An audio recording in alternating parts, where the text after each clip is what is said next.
Thought Media Network. We are a global broadcast network of positive music, media, and entertainment, inspiring humanity's evolution along the journey of enlightenment and creating a world of love, peace, empowerment, and prosperity for all. New Thought Media Network. Positively inspiring.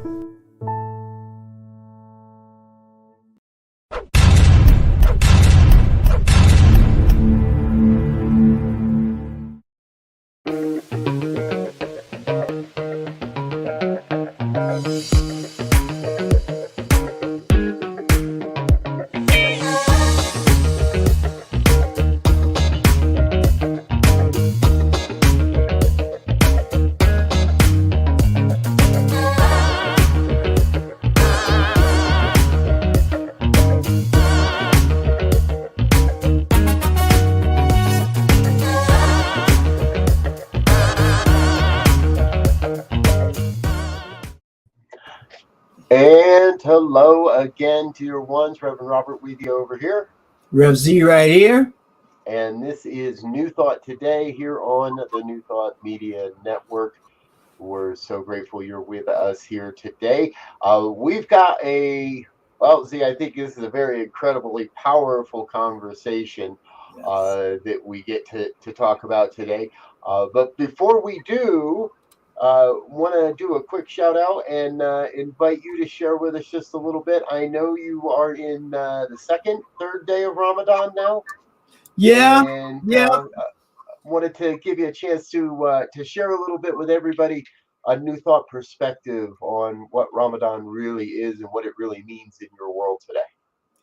Well, thanks for that. And as some of you know or may know, Ramadan is the month of the Islamic calendar, which is based on a lunar calendar, which is the month of fasting. The month commemorates or celebrates, or however you want to say it, the revealing of the Quran to Prophet Muhammad. And so for 30 days or 29 days, it depends. It's a lunar calendar, so it could be 29 or 30 days. You fast from food and water and idle talk and any kind of thing that would disrupt your spiritual well-being from sun up to sundown. So right now it's about 14 hours of fasting. During that month, you spend, the Quran is divided into 30 parts. So each day you read one part of the Quran. So by the end of the month, you've read the whole Quran. And it is a very powerful practice from a New Thought perspective. We often talk about fasting and meditation and prayer. Well, that's what this whole month is. It's just a whole month of fasting, praying, and meditating and having conversation about spiritual things. So come and join me for a couple of days if you feel like it. Anybody in the audience, or drop me a line and we can get together and I can give you some precepts and we can get busy. Yeah, right on. Thank you for sharing that with us. I've been watching you do this for quite a few years now, and I'm not there. This is my 45th Ramadan. 45th Ramadan. Congratulations, sir. Good for you. All right, folks. Let's get into our big conversation of the day. As you know, we're not afraid here on New Thought Today or New Thought Media Network to discuss and look at some of the bigger topics of the day. And not recently, I have found myself in a class, taking a class. Imagine that, ministers taking classes. This one's a really, really important class, and it's being presented by some dear friends, most especially a regular contributor to this program, Reverend Dr. David Alexander. He's been with us a few times now, and we're hoping to have him back here again in another handful of weeks, because he's sharing with us, and I've got the workbook right here, Recovering from the Lie of Whiteness, Becoming Aware. And I see Z giving a little smile there, because he's like, he's been doing Ramadan for 45 years. He knows what we're talking about for 45 years here today, too. However, in America, us white folk, if we can call ourselves that, and I think after we share with you a little bit here today, you might question that. Folks with less melatonin than everybody else, let's put it that way. Or is it melanin? Which one is it? Melanin. Melanin. I always get it mixed up. Those of us with less melanin in our skin than others, we're in for a rude awakening in some ways if we haven't already. The whole idea of whiteness is a lie. And this class that I'm in, along with Reverend Dr. David Alexander, who wrote the book and who is presenting this, is taking a 12-step approach to recovering from that. Now, I'm not a 12-stepper, and if you are, great. And if you're not, hey, no worries there. But they're doing a really good job. And we're not going to do this every week for the next 6 weeks, but we're going to touch in on this work occasionally. And again, we're working to get Dr. David with us in a few more weeks to discuss this.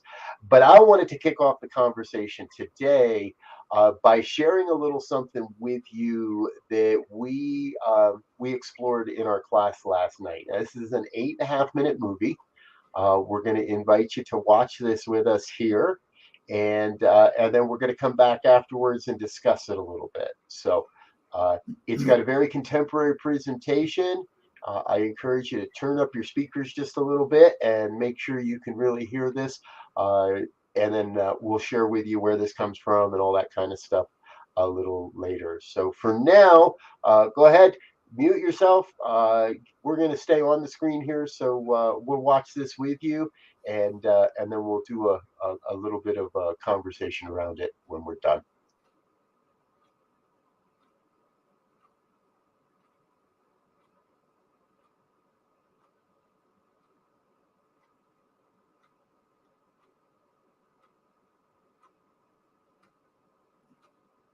And of course, my system was stacked up. Let's try again, folks. I think I'm going to do this another way. It always happens. The best laid plans sometimes. There we go. Let's try again. It gives us an extra minute to contemplate what we're about to see.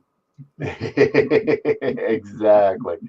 Now I got it working. I just got to pick the proper screen. I picked the wrong one last time. Here we go. This should do it. Yes. Paleface, I gotta tell you a secret. All right. Hey, you, Caucasian. Hey, man. Hey, Blanco. Gringo. Paleface. I got Rooney, Muzungu. This might come as a surprise, but white people, listen to this. In America in the early 1600s, you didn't exist. I hate to break it to you like this. Listen to what your history books missed. What would be made white were completely unrelated, undermelanated people. Frankenstein, collaged by an optical illusion. The ultimate mirage called race, a social construction like Santa Claus. Back in the day, y'all either English or Scot. Irish Catholic or Protestant, land owning or not, but you can't have white without black in America. Back before we was Captain America, black wasn't a race. Africans came from different nations, like in Dongo, where Queen Nzinga reigned. Indigenous were the same. Powhatan, Doag, regardless of tribe, melanin didn't determine fate. Skin color didn't make a difference, no matter what hue your flesh was tinted in, cause your complexion wasn't kinship, and pigment was insignificant. It didn't prevent you from certain privileges. This is the story of how skin became color, color became race, and race became power. The creation of the Caucasian, white Aryan. It's the story of how white became American. The census says your race is white. Don't believe the hype. 1650, Jamestown. Meet William Berkeley, appointed by King Charles II of England to govern colonial Virginia. He rules with an iron hand and enriches a small cadre of English landowners. They grow tobacco. The sweet leaf is gold. America's first road to riches.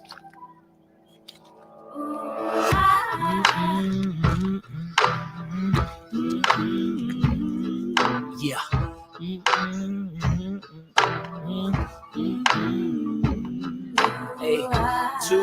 grow the crop.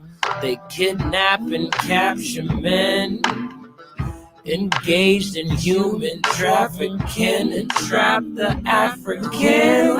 And if they can't steal the labor, then they use lies as lures, of false promises as tools to recruit all the poor from Bristol to Liverpool. Little did they know that they were in for something cruel. Jamestown was their destination.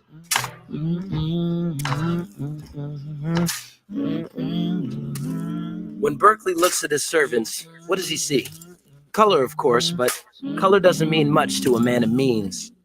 They're heathens, waste, dirty, diseased, lazy animals. I would sooner call my hound brother than a servant of any shade. Under God and by law, he has the right to whip, maim, starve, buy, or sell them at his pleasure. But he fears them. He should. The rich are few, and the poor are many. It's almost impossible to imagine now, but the poor see themselves as one. They have a common bond and a common enemy. Together. Together. Together. Together. Together. The Africans and English worked together. They labored and lived, prayed and made a life together. Stole, escaped, hold and wait together. They got lashed and went to jail together. Worked hard and catch hell together. It wasn't criminal for them to love together. Got married and had kids together. The colony was filled with different shades together. Mahogany, tan, olive, and beige together. Molasses, dark chocolatey flavors together. Peach, bronze, amber, and brown. But very soon life would change up in Jamestown. There's no lifetime slavery yet. The indentured Europeans and Africans can still buy their freedom. Released from bondage, they'd set out in search of land. For these new frontiersmen, freedom is a rotten promise. The rich own all the good soil, and the indigenous tribes desperately grasp for the rest, fighting for every acre they have left. The frontiersmen seethe with each new tax, each broken promise, each death, each rich man that grows richer, each poor man that grows poor, until they can't take it anymore. 1676, time to take matters into their own hands. They cast one Nathaniel Bacon as leader, the son of an aristocrat who came to the frontier after squandering his inheritance. Under Bacon, they band together to take land from the tribes and power from Berkeley. Together. Together. Together. Together.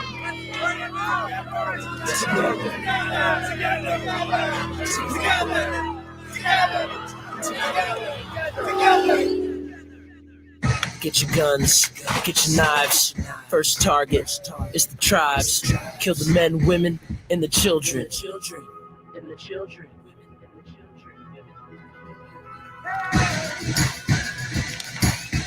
100 men turned into 1,000. A Passenger guerrilla army is astounding. Ndongo, English, Angolan, Irish fought together to abolish all the tyrants and the snakes, ready to mount their heads on stakes. Enough of these rich men, of these false men, corrupt men.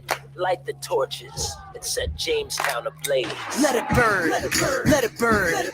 Jamestown put the ashes in an urn. 100 years before the revolution, Africans and Europeans were in union. Let it burn, let it burn. The British never wanted us to earn. So bring the fire to the upper classes. We can make a better future from the ashes.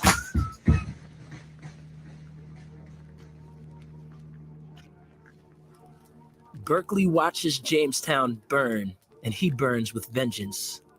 The waste must be cleansed from God's green earth. Behind a British gunship, retribution. Berkeley hangs 20 and scatters the rest into the wilderness. The rich of Jamestown know it could have been their own necks hanging from the end of a poor man's noose. To survive as rich men, as powerful men, they vow never to let the poor rise up again as one. But how? What scheme? What deception? In 1681, white will appear in a legal document for the first time in history when Virginia bans Africans from marrying whites. One law of dozens creating and separating the races. Blacks across the colonies will be enslaved for life, no longer treated as human, but as property. Poor whites were handed the whip. The rich exploited their ignorance. They traded rebellious plots for managing slave auction blocks, and any chance for both of their freedom was lost. It doesn't happen overnight, but the rich divided people by phenotype. Melanin, skin color, you dark, you light. Your life or death could be determined by the question, are you white? Well, are you white? Go ahead. Take a look in the mirror. Ask yourself, am I white?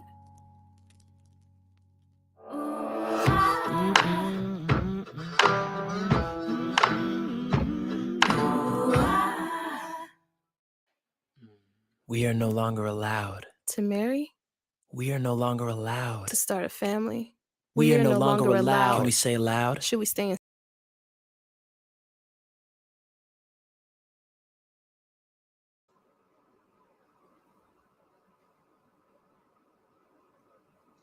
And the mute didn't turn off. Thank you. But we wanted to share that today, folks, as it's number one, a very powerful piece, and it's part of a series. We're going to leave a link in the comments where you can watch that directly, and we do encourage you to watch that directly, and then you'll also be able to catch into the coming episodes as well. So, you know, Z, I sat in a room with 15, quote, white folk last night, and I learned. I'm embarrassed to say I hadn't done all my own work, and found things in there that I wasn't fully aware of. And the important part, I think, is that there is direct proof and evidence that the whole concept of whiteness is nothing more than an attempt to control people by those that had power and means at the time, to control anyone they didn't want, because it's as easy. That last question, are you white? Well, I don't know how many times I've been asked that in my life. I don't know how many times I've been asked that when I'm filling out forms. Are you white or black? Exactly. So I'd love to hear some of your thoughts on that piece. Well, you know, it's interesting when we looked at it, because originally, as they were saying in the piece, the concept of having someone else work for you and you kind of controlling them was an indentured servant, right? And we can look at the historical records of indentured servitude in this country, and then we can see that it was irregardless of color, right? Mm-hmm. And when we look at, you know, that time frame was back in the 1700s. I mean, I think Nathaniel Bacon, he died, I think, in 1676 in Virginia, something like that. And so during that time, Africans or people of color were looked at differently. Now, they may have been treated horribly, but they could work their way through. And so now you have the 1690 project where whoops, looked like somebody hit a button. Looks like Z might have hit a button that he didn't mean to hit, folks. I'm sure he'll be back with us here in just a second. And if you're just joining us and wondering what you stumbled into, this is New Thought Today. Rev Z and I get together every Tuesday and have a chance to chat about where we see the New Thought philosophy moving in the future, where we see it taking us in the future. So I guess we're gonna. Here he comes. And I zig when I should have zagged. but zigged when you should have zagged. yeah. But you know that thing where we begin to look at the changeover from people of color being used as in servitude as to being enslaved. And so the way to differentiate that, or to help differentiate the power, the whiteness or the color of one's skin came into play. And so it's a fascinating journey, if you will, between that and where slavery wound up to. And even when we look at it today, I mean, when you look at the up in Boston, Crispus Attucks was the first person that was killed in the Revolutionary War, was a black man, which means at that point they were looked at some level of equalness, because he had a gun, he could have shot anybody. Right. So it's interesting that this happens 100 years before the American Revolution, that this is happening. And I can only imagine the different ways culture would be today, if that uprising had, let's say, succeeded. Yeah. And really taken out all the men of power that would very shortly thereafter start writing laws and crafting laws to create this. So I honestly did not realize that is where whiteness began. And you know, the promise of that, folks, that I see is, if all of this was created with a pen and some paper and words, well, we got those things. We can change this. Mm-hmm. We can make it legal to be a black man again. We can create and craft what's necessary to bring more, I don't want to say equality, but equity and justice to what we've done. Right. But you know, I agree. It's a long-term project. We need to start creating a project plan right now. And it will take one, if not two, maybe 3 generations, because there's an educational process that has to be put in place to reverse what is in the consciousness, what is in the unconscious, and in some cases, what has already been reprogrammed or at least dormant in the DNA, that all it takes is a epigenetic situation to activate it. Right.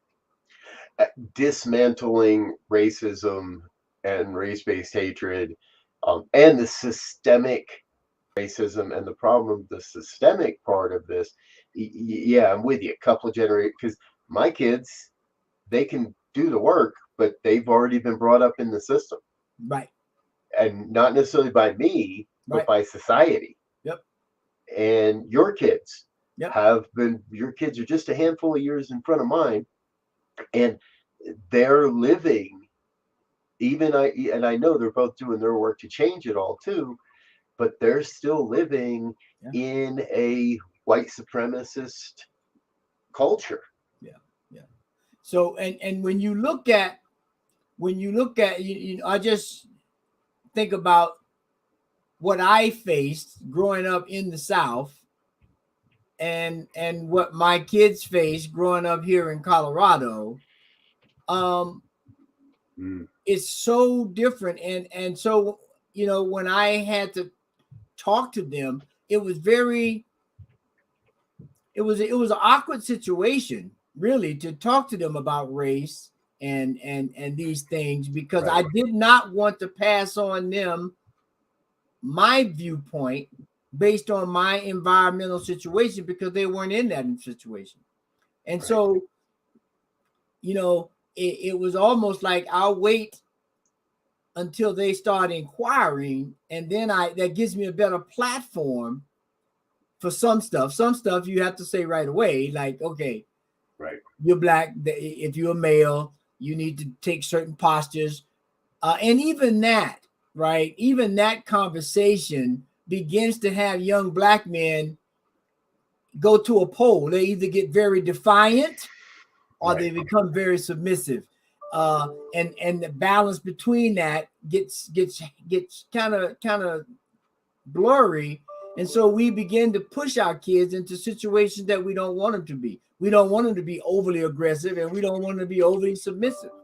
So right away, we started creating a situation based on this concept of whiteness. Right. Yes, exactly. The conversation I have with my kids about how to interact with police, law enforcement, security, any of those, I know is vastly different than the conversation you have to have. Yes. And just like I don't want to instill fear in my kids, and I don't want my kids to be in fear of what's out there, I know the same is true of you. You don't want your kids to be living in fear. You don't want them to have to feel like their life is on the line every time the blue, red, and white lights go on. You don't, or a cop walks down the street towards them, or whatever. So that's that's where it's going to take generations, folks. Right. Right. On Sunday, we had a program for the Season for Nonviolence, and one of our speakers closed their talk by saying, "I look forward to the day when we don't need a season for nonviolence. Right. I look forward to the day when you don't have to, when a black man doesn't have to have those conversations with his kids, where the rest of us don't have to have conversations with our kids either anymore." Yeah. Right. Yeah. Yeah, and that's and the thing is, it's a two-way street.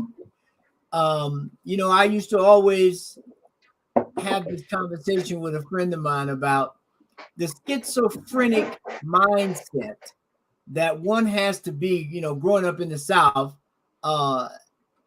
where a white family would have a black person serve as a nanny that would take care of the kids, would spend more time with the kids than the parents did, would help them with the homework, nurse them when they're sick, cuddle them when they're crying, but they were looked at as the enemy. So here's a person who's giving you your everything you need to survive and sustain life, but they're evil, they're bad, they're dirty. What kind of misconception in your brain, or what kind of scrambling does that take not to just be jacked up? Yeah, exactly. Because so we can only imagine what happens there, but the day comes, you're a young child, you're impressionable, you're emotional, you've been brought up by a woman of color predominantly. You know she's not your mom, but you also know that she is the loving, nurturing, wonderful person. And then that day comes where your mom or your dad comes to you and says, "Oh, by the way, she's really none of that."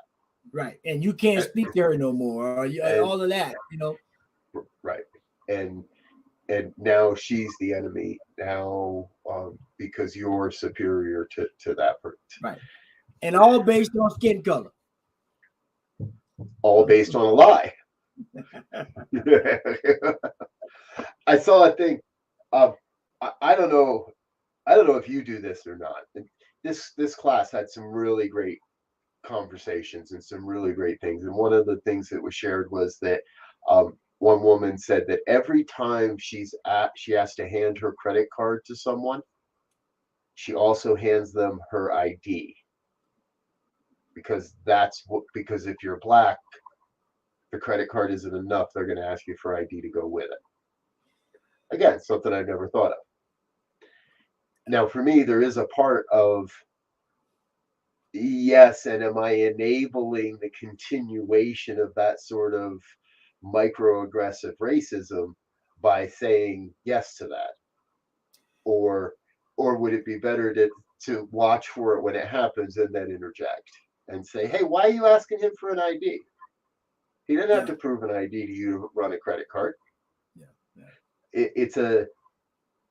It's a two-way street in a lot of ways, and both ways seem to be heading in one direction. And you remind me, I recently went to an event that I was invited to, and I was the only black person in attendance.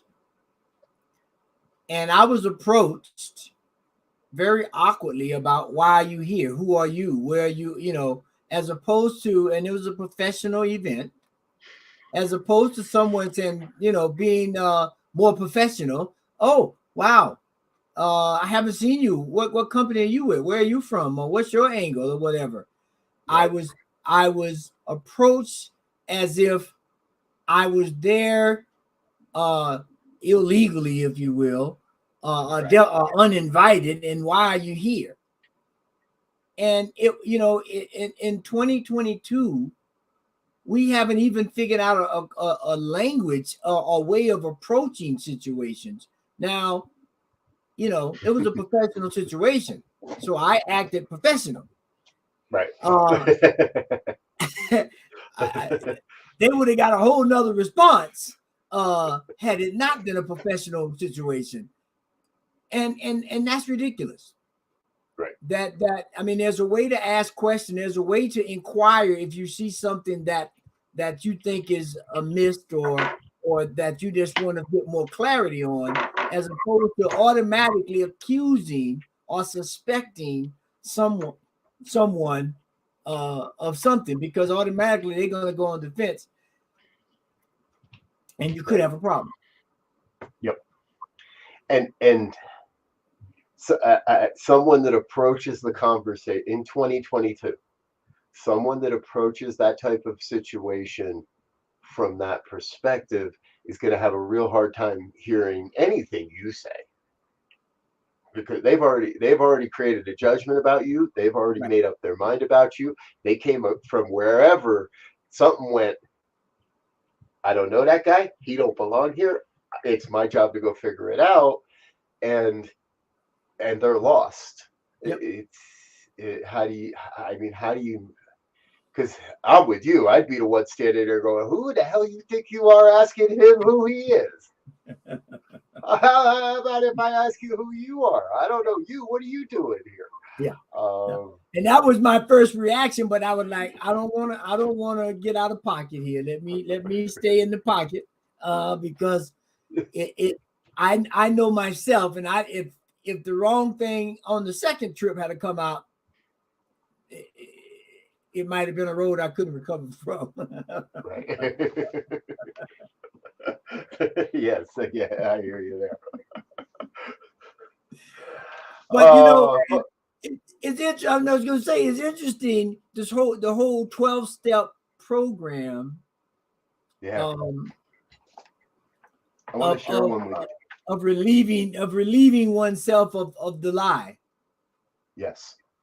I want to share the first couple of them with you, actually, because what these guys have done, these folks have done, is they've taken the original 12-step statements and shifted them, and I think they're creating a model that we can use here as well when it comes to approaching things like race-based violence, or excuse me, also gender-based violence, or responsible gun ownership. I think there's 12 steps for recovery from the addiction to firearms is like a whole nother chapter, a whole nother book of this. But they start with the original AA statements and then translate them. So step one, we admitted we were powerless over our addictions and that our lives had become unmanageable.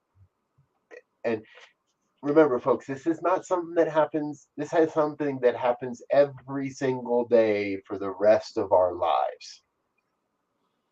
So the recovering from the lie of whiteness version, we admitted we were powerless over our white systemic conditioning and our racist thoughts and actions that have perpetuated centuries of oppression over people with color.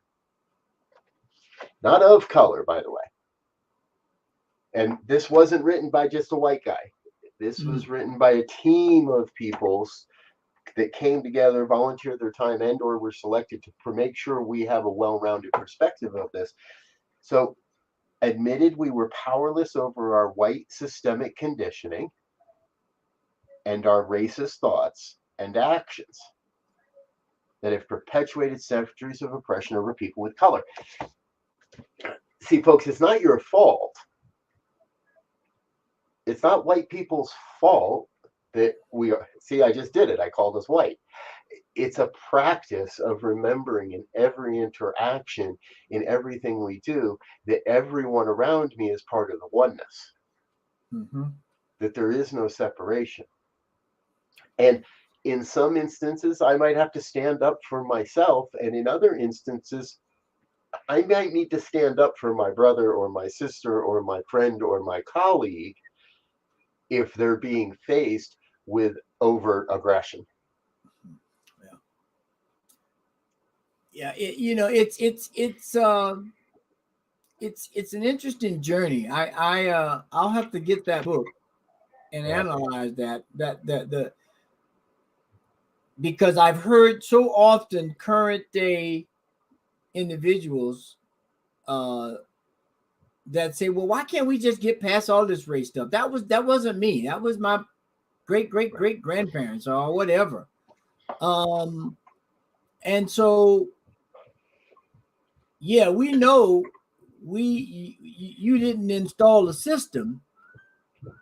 However, you have abided by and benefited from it consciously or unconsciously. And so, this whole idea of making a statement or making a declaration that even though I may not have started this system, right, I still benefit from it, and I have to admit that, and that I have as being a part of that system, there's a certain level of control that I have had or gained that I have to recognize and begin to look at in a different way. If I'm understanding that first step right, to say, hey, this is something that was created and we need to dismantle it. Yep. And anyone out there that thinks it's not their job to turn off the system, yeah, we didn't create the system. We didn't empower the system. We didn't put the energy into it. But the lighter your skin is, the more privilege you have enjoyed throughout your life, whether you know it or not. And I understand the argument that says, now, wait a minute, I'm not privileged. I'm not, life's been hard for me, and I got mixed up in the system, and they put me in jail too, and da da da da da da da. And I will guarantee you, even that experience was privileged compared to someone with color.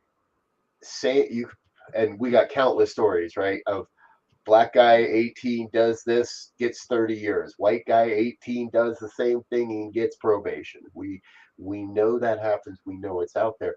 So to pretend that whole line that, oh, this ain't mine, I didn't do this, that's all bullshit bypass, in my opinion. Yeah, you're right, you didn't do it, but you didn't do anything to stop it either, and I didn't either. I enjoyed my white privilege right up until a couple of years ago when I said, oh my God, I got to stop this. And even today, you can't help it. Yeah. If I walk into a convenience store and hand a guy a credit card, he's not going to ask me for ID to go with it. Yeah. I was in a supermarket last week. Here's a good one for you, Z. You're going to love. I was in a supermarket last week with my 16-year-old son. And I was buying a beer. I was buying a couple of beers. And we went to ring him up, and the cashier, who's obviously much younger than me, comes over because you have to ID. And I've got my ID out, and he says, oh, and I'll need to see his too. Pointing at my 17-year-old and my 16-year-old. And I said, oh, that's my son. Oh, okay, you're good. He turns around and walks away.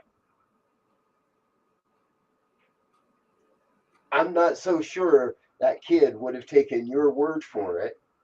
Now, your son's a little bit taller and a little bit stockier, let's say, that, a little bit more developed than you are right now. But I don't know that cashier would have taken your word for that and turned around and walked away, or would have demanded to see ID from your son. Right. And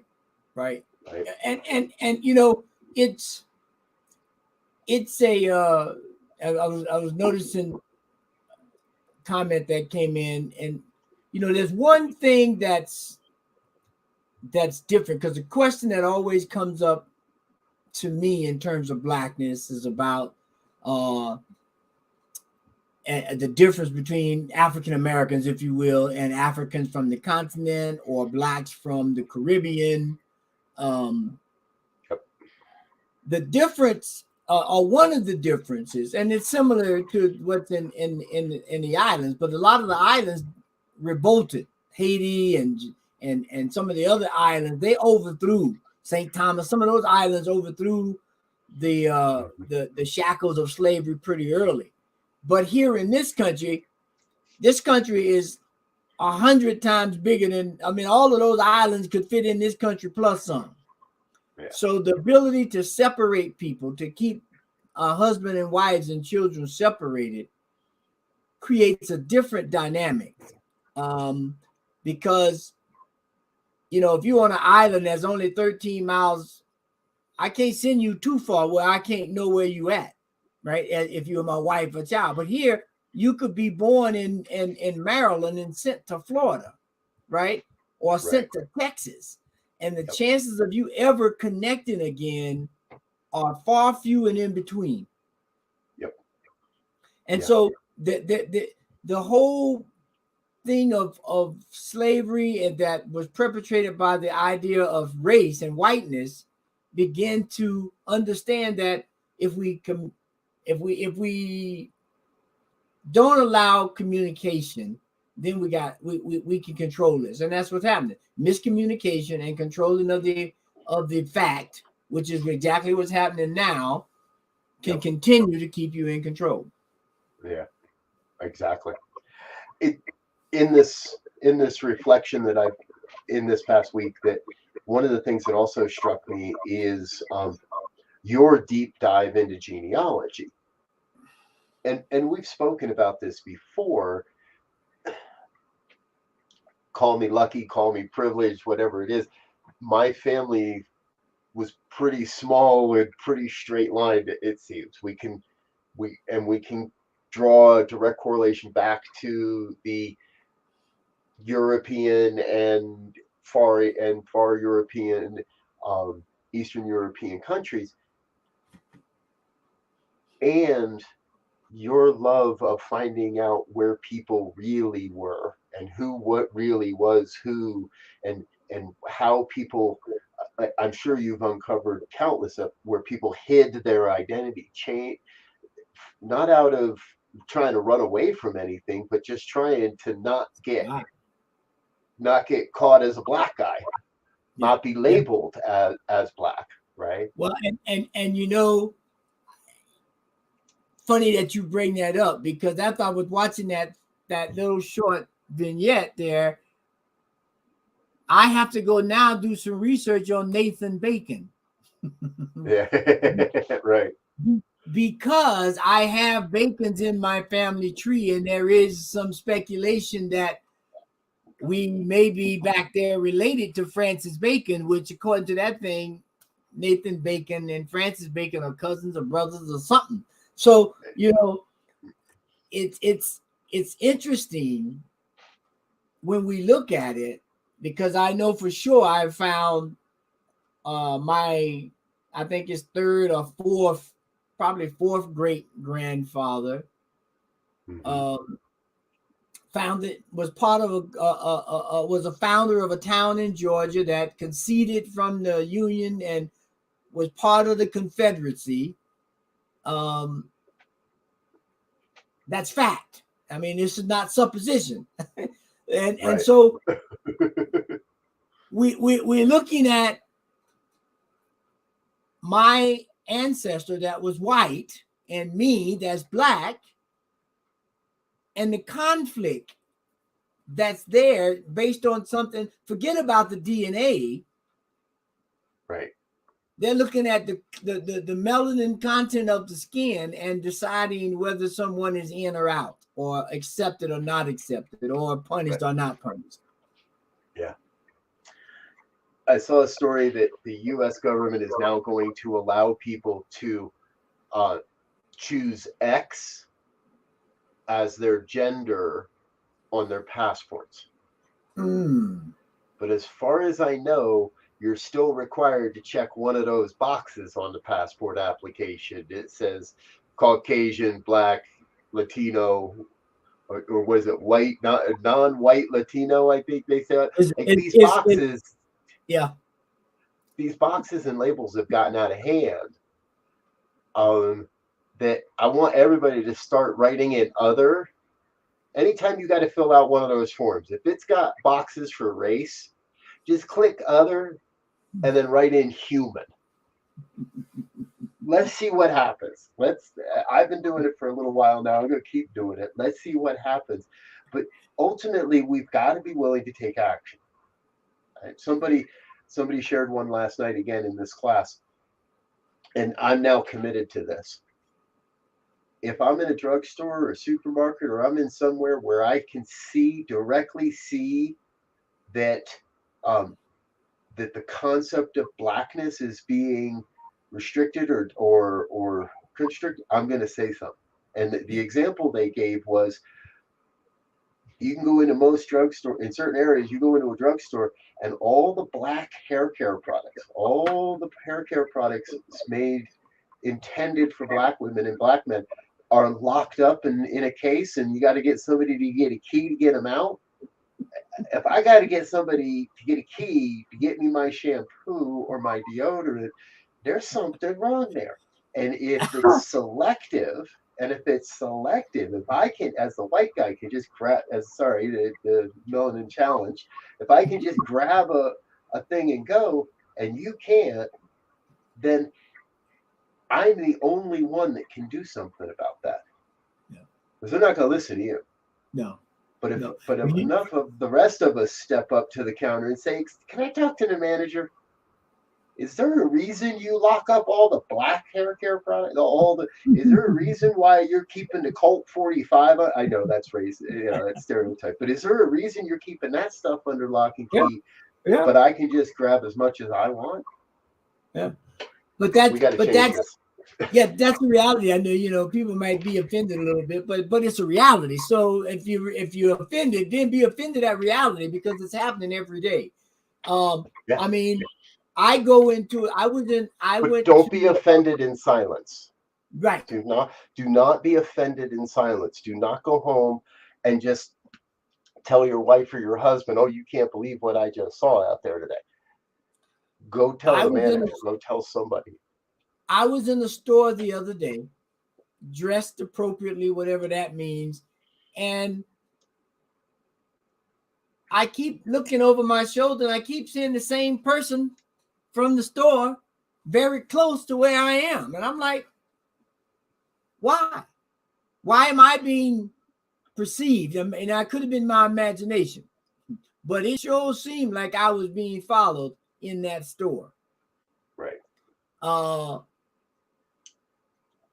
And I could walk in looking like a dirt bag, and I wouldn't get a second look. No. I could walk in with a big sign on my back that says "Shoplifter, I steal shit," and they still wouldn't look twice at me. Yeah. Just because of my color. Now, if you throw on top of that of the other stereotypes, color and a certain way of dressing or a certain way of wearing your hair, it gets even deeper. Right.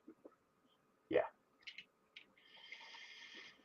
And so we got a long, fun journey to travel here, but it's worth the travel. It's worth the journey. And our buddy Wayne says the states have karmic stuff to sort through. I would say yes, Wayne, and I don't think Canada is immune from this. I don't think other countries are immune from this. I think this is the truth across all European countries, all quote white countries, if you will. We all have our crosses to bear in this game, and because it's not about white or black, it's really about freedom, and it's really about those that perceived they were in power oppressing those that they didn't want to get power. Yeah, man's inhumanity to man. Because in Canada, they recently they've had tons of stories where they've taken indigenous kids at these elementary schools that they tricked their parents into saying they were going to educate them, and they used them as servants and then buried them. Yeah, that's another horrible piece of history, from, let's call it, from the white side of life. Yeah. From this, it's hard to get away from the term, right, folks? Because I've spent 55 years now of my life being told I was white, being taught that I was white, being taught that that made me a little better, gave me more opportunity, it made it easier on me, all the things that we've been taught. None of us are going to unlearn this in a year. Mm-mm. But hopefully my kids' kids are going to have a better shot, and their kids, Yeah. and 4, 5, 6, 7 generations down the line, we might actually get beyond all of this, where there are no check boxes under race, where we recognize the inherent divinity of everyone around us, regardless Mhm. of color of skin or attitude or gender or choices of, the choices we make, where we really come into that place of knowing that we are one. Yeah. Because O positive blood from anybody is O positive blood. It doesn't care about what your melanin level is. If you need some O positive blood, you want it from anyone that got it. Yep. And the last thing I'm going to do is look at that thing. Hey, Doc, that did come from a white guy, right? Well, Don't want any of that. Don't want any of that deep red blood. I want that light colored red blood in me, It's when we think about some of this, it seems so crazy and so humorous when we think about it. Yeah. But it is a system that's constructed that needs to be dismantled, and we are dismantled. It is being dismantled, but it's done brick by brick. So it may take a while for the effects to be really noticed and seen, but it is being dismantled. Yes. And as I shared with you before the show, this experience I'm taking this deep dive into here over the next several weeks, I was disappointed that there were only 15 of us in the room. I was disappointed that more of my professional ministerial colleagues were not in the room. And what I also recognize is this is the time for this work to be done. And whether you're out in front of it or you're trying to stay away from it, now is the time for this work to be done. And this work is going to be done. And the world is going to come to, I trust, a racial healing and racial justice and equity lifting up into a way. So don't beat up on yourself if you're not doing the work today, because we're going to give you plenty of opportunities to do this work in the coming days. And New Thought Media Network is going to be here on the vanguard of this as I move through this work and prepare myself to represent what this change represents and what this change is calling us to. New Thought Media Network is going to be here, and we're going to bring it to you. And we're going to look at how to create more small groups and have a 12-step group for this. Yeah. Because as I said up near the top of the hour, this isn't something you just study once and in 3 to 6 and 8 weeks you're done and you're good and you're healed. This is a lifelong process. I've spent the first half of my life believing in the lie of whiteness, and it may take the next half of my life to fully divest myself of that lie. You said that, and this made me think about, you take some kind of martial arts. You don't walk in the classroom and study for a week or study for a few months and become a black belt or become a master. It takes a lifetime for some people, or it definitely takes a period of time for people to be familiar with the skills and everything to be considered a black belt or a master. And so if we're looking for people to be master humans, which means they are able to converse and to Sorry, just sounds a little too close to master race for me, and I really don't want to see. But that's the way it happens, right, folks? Yeah, If you're right. You're right. Those of us color challenged just heard Master Race, whether we wanted to or not. Many of us Yes. did, and Yes. and that's where we interrupt things and say, hold on a Well, minute, no, that's not exactly. what my brother's talking about here. No. But I was trying to stick with my martial arts metaphor, but that doesn't work when we get to that point. We need to have a process for people to become one family of human again. Let me say it that way. And that in that process, we become skilled practitioners of how we treat and greet and meet any person on the planet, regardless of where they're from, what their gender is, what their color is.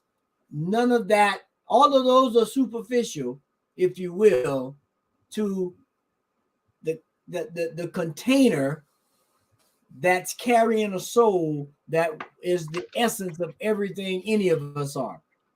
yes. All right, we know what your homework is, and I think we just found mine. You've got to look up Nathaniel Bacon a little more. Yes.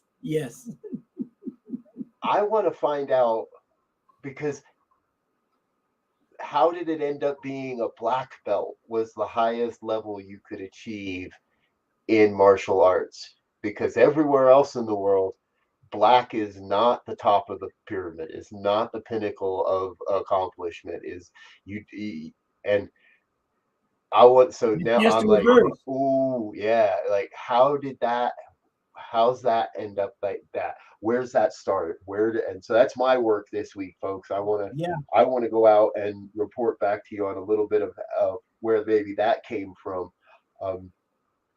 because I've never actually looked at it from that perspective before. But it would seem to be completely out of character with where culture is currently. And perhaps that's simply because there was no North American influence. Martial arts all came up out of Asia, and they were cool with the blacks being, Yep. Wow. Hey, folks, this is New Thought Today. We promise you a conversation, and that you get that whether you like it or not. So I'm Rep Riz, my friend and dear co-host Rev Z here, and we're going to skip on out of here for the week and let you. We're going to say thank you to our friends and neighbors on the way out the door, and let you get back into your day. We'll be back again next week, and in the coming weeks, we've got a lot of really interesting stuff coming up. And I know, Z, we're going to start talking about this program that you're involved in. I don't have the proper overlays and stuff, but I know we're going to start talking about this because you're part of something really big coming in August. Why don't you take a quick minute and fill people in a little bit? Yeah, well, we're having a program called Celebrating Our Soul that's taking place in Unity Village in August. It's a program that's centered around, it's open to everyone, but it's centered around the idea of bringing together new thought practitioners from people of color, which brings a different perspective, a different unique way of looking at these principles and teachings and how they can actually be beneficial in our lives and how they are currently being beneficial in our lives. So we got a great lineup of keynote speakers, of workshops. There's youth programs, there's music, and I'm going to wait till we get the official celebrating. There we go, and we got some great keynote speakers, and that's going to be coming real soon for everyone. So please, if you're not doing anything in August, it's August 11th through the 14th. If you're free, come on by, come through, sit with us, laugh with us, cry with us, joyfully celebrate with us, celebrating our soul. It's going to be a great event, great time had by all. Yes. Cool. All right. Before we play our thank you video, how about a final thought to get us out the door? Well, I would say we all should find a step even if you don't want to do all the steps, find a step that you can use to create a better life for you, your family, and the humanity of man. Yes. Mm-hmm. And for me, folks, it feels like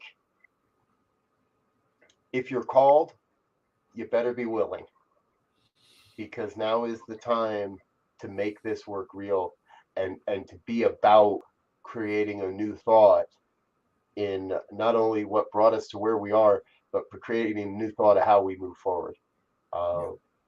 We are the lie of whiteness. It is time for it to be dispelled. We're going to get out of here. Let's say thank you to our sponsors, and we'll see you again next week. This is New Thought Media Network, and this is New Thought Today. We appreciate you being here. Peace and richest blessings. Peace and blessings.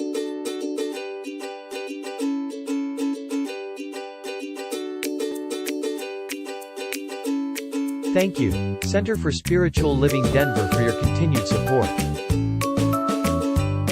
Thank you, Center for Spiritual Living Midtown Atlanta, for your monthly contribution. Thank you, Center for Spiritual Living North Jersey, for your monthly contribution. And please help us welcome Om Center for Spiritual Living in La Mesa, California. Thank you for your monthly donation. Thank you, Center for Spiritual Living Seattle, for your most generous donation. And a special thanks to Hefferlin Foundation for your generous technology grant.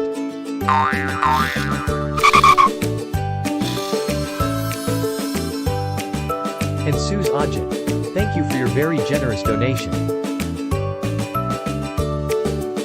And a super special thank you to Dr. Tracy Brown, RSCP.